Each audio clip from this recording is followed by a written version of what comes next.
Hi, I'm Ryan Nickel, CTO at DSA Ocean, and today I want to talk about some of the new things we've got in the April 2024 release of ProteusDS. So, as a reminder, you can go to the ProteusDS.com website and download the latest version from the support and downloads page.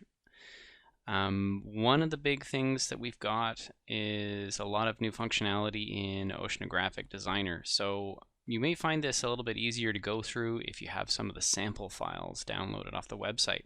And of course, you need to unzip them before you can use them. So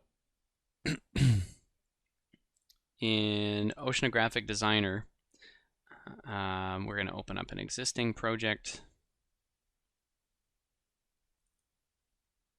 Sample layout files.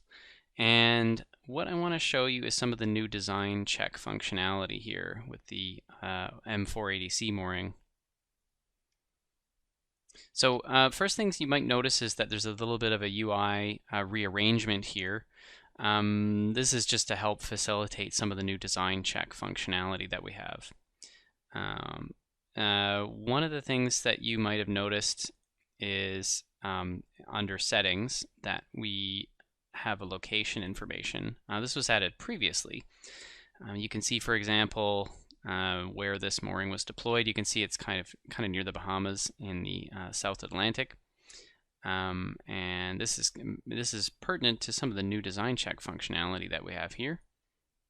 So under design checks, if you click on this, you'll see some interesting new charts available. And so this project also has a number of different current profiles in it, and more on this in a moment, but this is just showing a chart of the current profile here.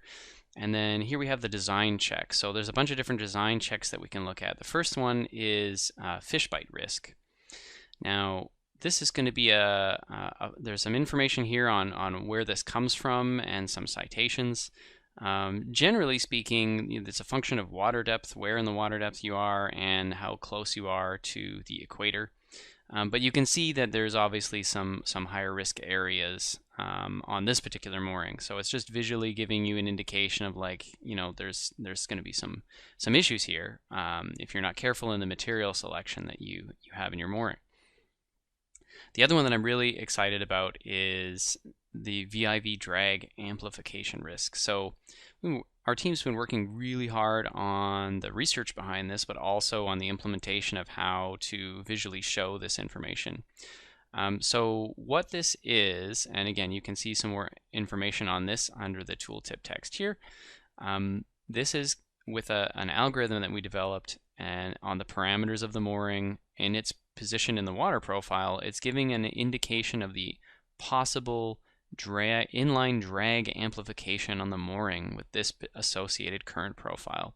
So in the worst case scenario, it can be as high as 3, and that's what we're actually seeing here in certain bands. I mean, it's actually pretty not great here with the value of 2 in the yellow zone here, but getting as high as 3 here and here.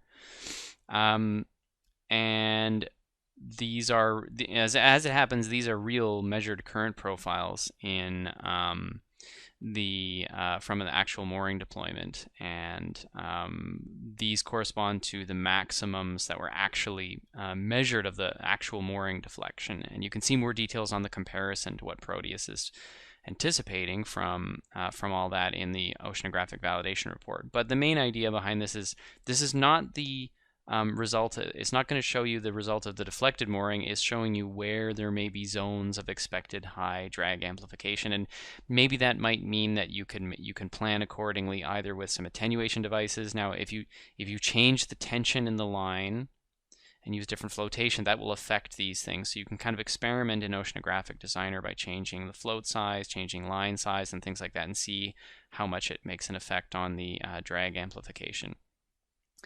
So drag amplification is not the only design check. There's another one called VIV acceleration risk. Now, this is different than the drag amplification because this is sort of proportional to how much shaking is happening from the vortex shedding on the line.